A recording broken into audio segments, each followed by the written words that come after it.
No governing system, however sophisticated its bureaucracy, however deep its historical legitimacy, can maintain control over 1.4 billion people through ideology and career incentives alone.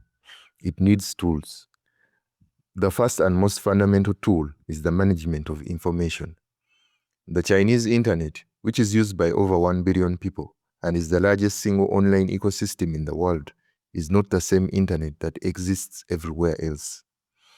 It operates behind what has been called the Great Firewall, a system of technical controls, legal requirements, and administrative enforcement that filters what Chinese internet users can access, what they can say, and what can be said about them. Google is blocked, as is YouTube, Facebook, Instagram, WhatsApp, Twitter, which has been rebranded as X, the New York Times, the Washington Post, the BBC, Wikipedia in most languages, and thousands of other sites. In their place, China has built an entirely parallel internet ecosystem. Baidu for search, WeChat for messaging and social media and payments and everything else. An app so comprehensive that it has effectively replaced the smartphone as the interface for daily life. Weibo for public social media, Bilibili for video, Didi for ride-hailing, Taobao and JD for e-commerce. These are not inferior substitutes. Several of them are genuinely world-class products, used by more people than their Western equivalents, but they operate under Chinese law, which means they are required to store data on Chinese servers, to provide that data to state security agencies upon request, and to remove content that the authorities designate as harmful. The definition of harmful is broad and vague. It includes content that undermines party leadership, content that spreads rumors, content that is deemed to endanger social stability. That vagueness is not coincidental. Vague rules create uncertainty. Uncertainty creates self-censorship. Self-censorship is cheaper and more effective than direct enforcement. But information management goes beyond the internet. China's physical surveillance infrastructure is by any measure the most extensive ever built. As of the early 2020s, China operates an estimated 500 million to 600 million CCTV cameras across the country, one camera for approximately every 2 to 2.5 people. Many of these cameras are connected to facial recognition systems capable of identifying individuals in real time from a database of hundreds of millions of registered faces. The technology is deployed everywhere. Train stations and airports, where your identity is verified automatically as you walk through the gate, no ticket or boarding pass required once your face is enrolled in the system. Shopping centers where the cameras track movement patterns. Schools where attendance and attention are monitored. Public squares, roads, residential compounds. This is not hypothetical. It is not a projected future.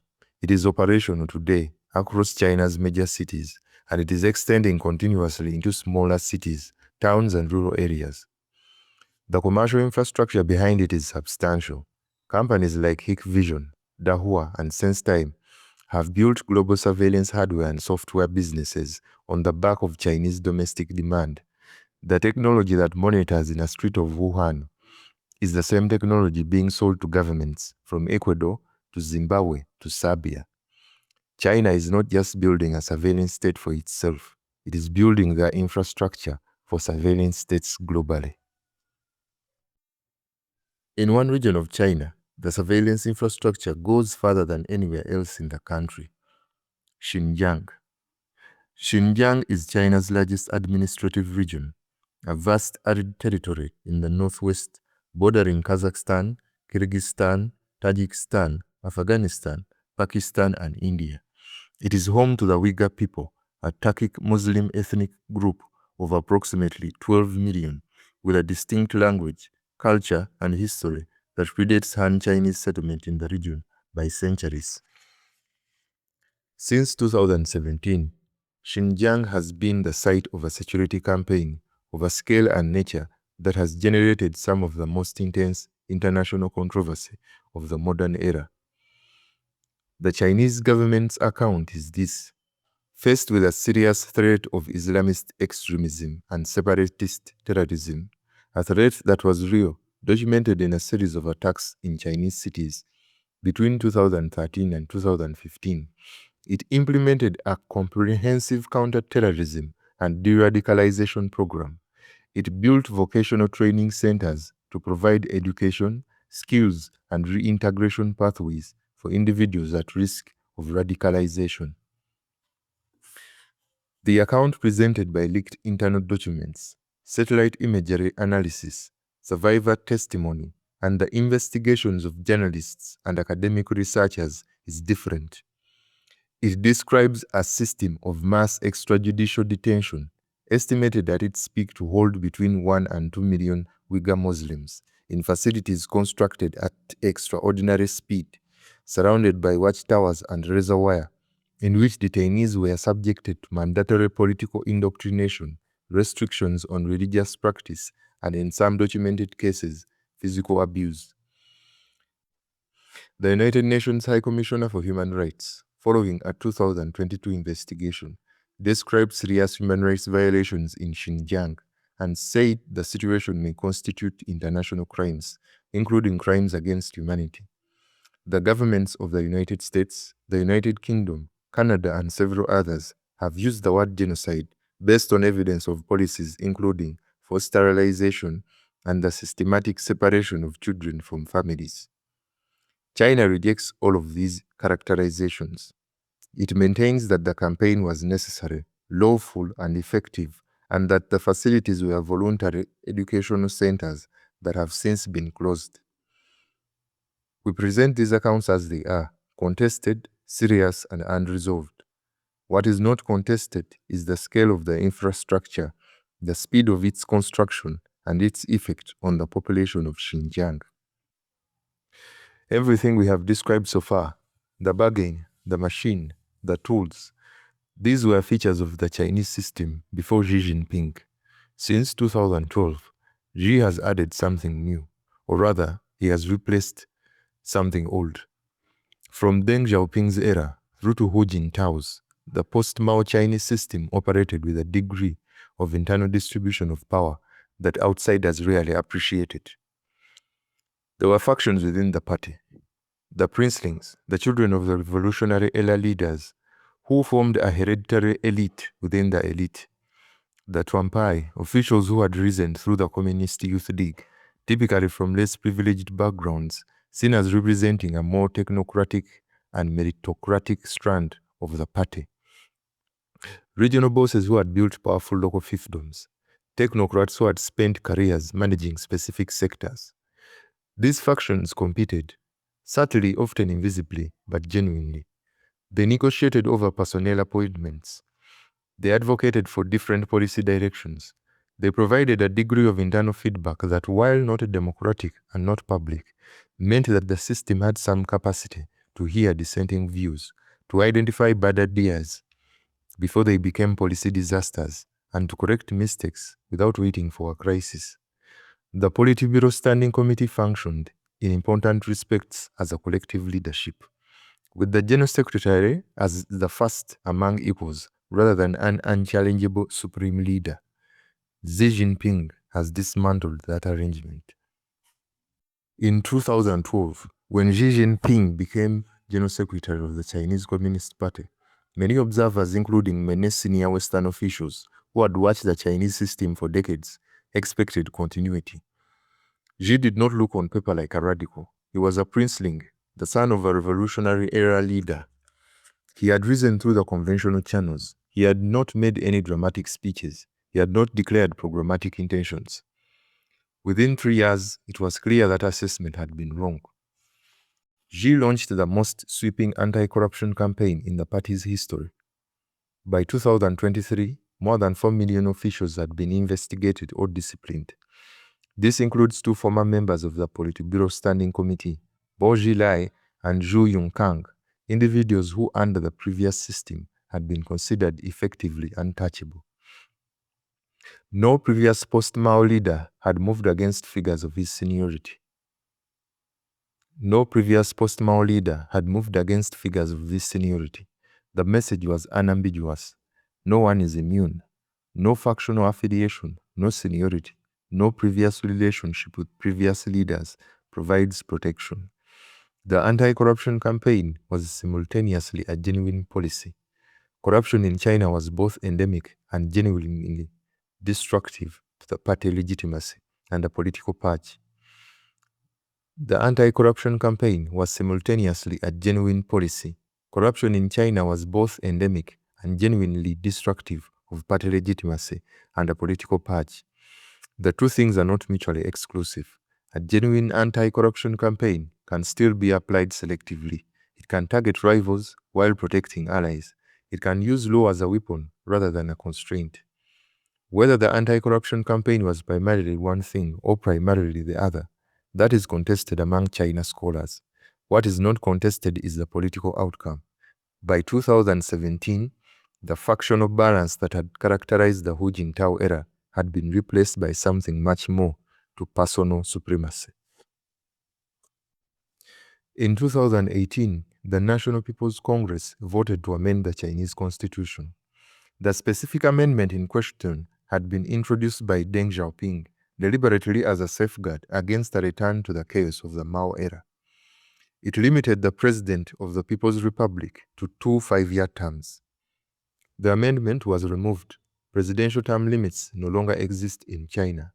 The vote was 2,958 in favor, 2 against, 3 abstentions.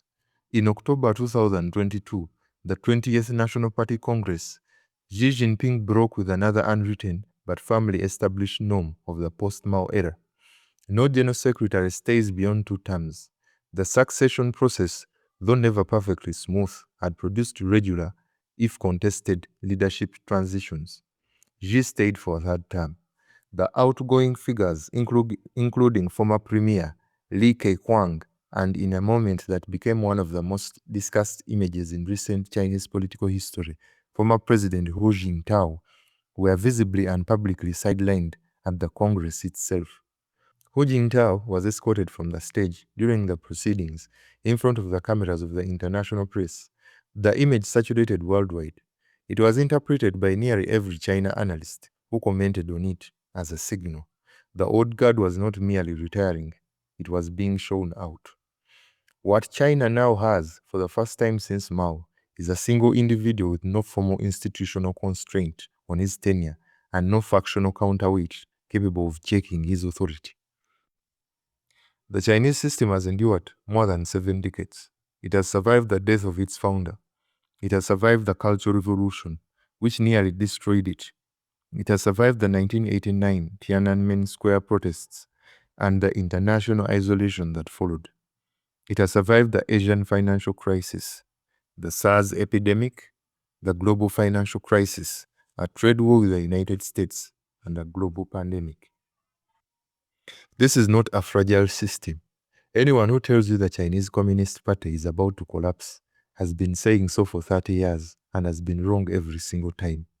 But endurance is not the same as invulnerability. And the system's current pressures are not external threats that can be defeated. They are structural features built into the system itself. The first is economic. The growth legitimacy bargain made in 1978 was possible in part because China was starting from near zero. When you are building from almost nothing, the gains are enormous. You pave the first road, you build the first factory, you connect the first rural community to the electricity grid. The returns are huge. China is no longer standing from near zero. It is the world's 2nd largest economy, and the laws of economic gravity apply to it as surely as to anyone else. Annual GDP growth, which averaged over 10% through the 2000s, has fallen to around 5%. The real estate sector, which at its peak accounted for roughly 25% of GDP, is in a prolonged crisis. The major property developer Evergrande defaulted on approximately $300 billion of debt, tens of thousands of unfinished apartments already paid for by their buyers, sit incomplete across the country. Youth unemployment, the metric that matters most for social stability, ran so high in 2023 that the government stopped publishing the monthly data in August of that year. When it resumed publishing in January 2024, it reported a rate of 14.9%, a figure most independent economists believed understated the real situation. The implicit contract, deliver prosperity, receive compliance, depends on continued delivery. When delivery slows or stops, the contract comes under strain. The second structural pressure is demographic. In 1980, China introduced the one-child policy, a mandatory birth restriction enforced in many regions through fines, coercion, and other measures. The policy was designed to prevent a population explosion that the government believed would overwhelm its development ambitions. It achieved its stated goal.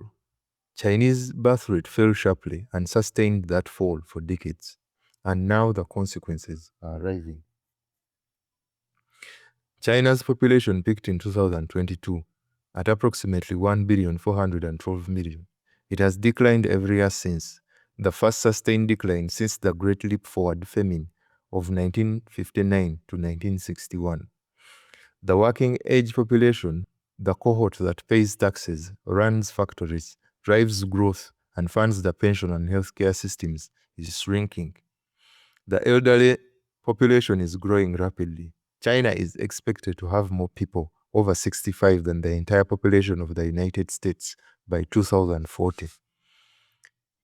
This creates a specific structural economic problem known as the dependency ratio, the number of working-age people supporting each retired person. In 1980s, China had roughly 5 workers for every retiree. By 2050, on current projections, the ratio would have fallen to below 2. The Chinese government recognized this problem and tried to reverse it, relaxing the one-child policy to 2 children in 2015 and then to 3 children in 2021. Financial incentives have been offered to encourage larger families. The birth rate has not responded. The generation that grew up under the one-child policy in expensive, hyper-competitive urban environments has internalized a different set of expectations about family size. The economics of having children in Chinese cities, the cost of education, housing, and childcare make larger families prohibitive for most. China is aging faster than any major economy in history. And unlike Japan or Germany or South Korea, which also face serious demographic challenges, China is aging before it has achieved the per capita income that those countries had when their demographic transitions began. Demographers call this getting old before getting rich, and it is one of the most consequential structural problems any major nation faces in the 21st century. The third pressure is the one that no chart can fully capture, and the one that the concentration of power under Xi Jinping makes structurally worse. It is the problem of information. Every complex system, whether it is an economy, an ecosystem, or a government, requires accurate feedback to function. Without feedback, a system cannot identify its errors. It cannot distinguish between what is working and what is failing. It cannot adapt. In a distributed system, one with rival factions, independent institutions, a free press, elections that can remove leaders, feedback is generated constantly and often forcefully. Bad policies are challenged publicly. Officials who deliver poor results lose their positions. Leaders hear things they don't want to hear because they are people whose institutional interest lies in telling them. In a system that is progressively centralized around a single authority, the feedback loops change.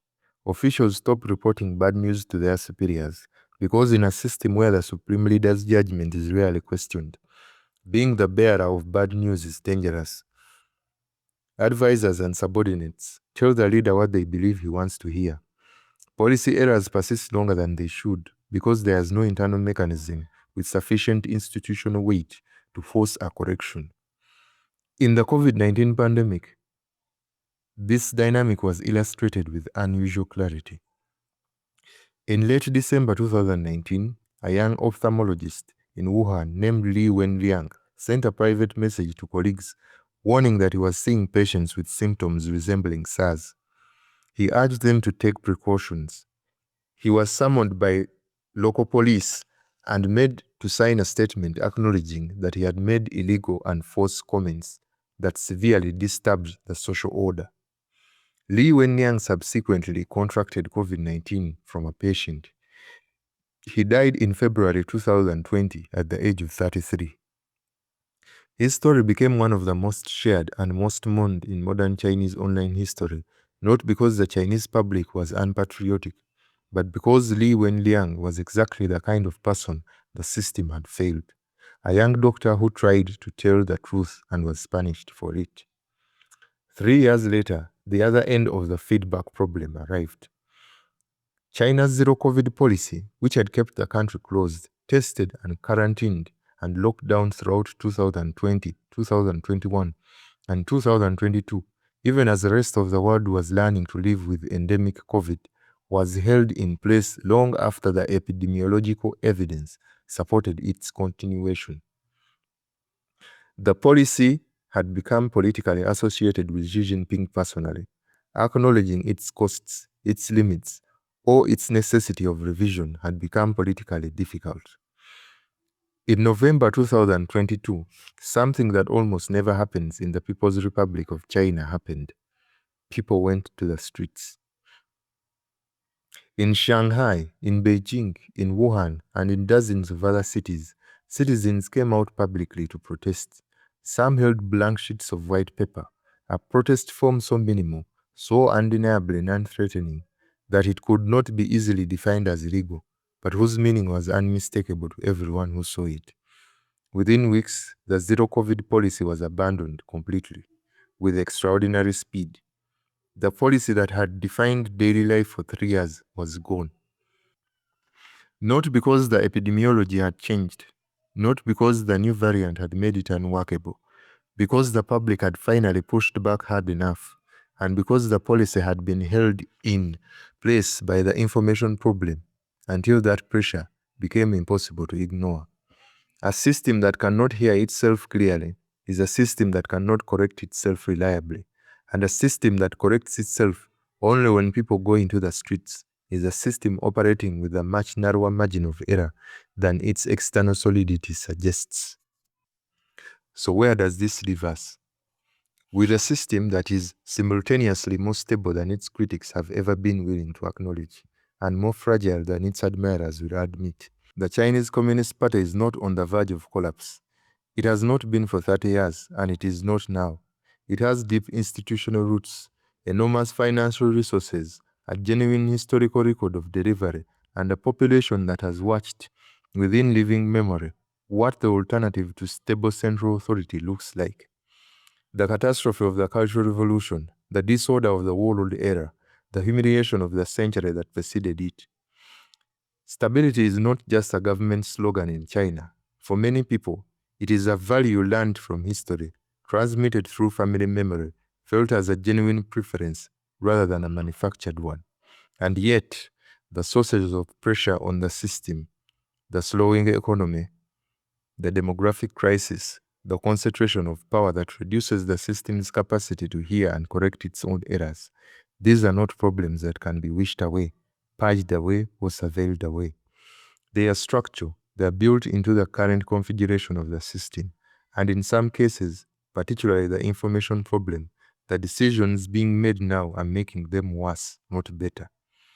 China is not heading towards collapse. It is heading towards a stress test, unlike any it has faced in the post-Mao era. A stress test whose inputs are internal and structural, rather than external and episodic. A stress test for which the current system, with power concentrated in one man, factions dismantled, and feedback mechanisms weakened, may be less well equipped than the distributed, messier, noisier system it replaced. Whether the system will adapt to that stress, or be broken by it, or manage to transform itself while appearing to stay the same, as it has done several times before, that is the central question of the 21st century's most consequential political story. And it is a question we will be watching in this channel for as long as it takes to answer.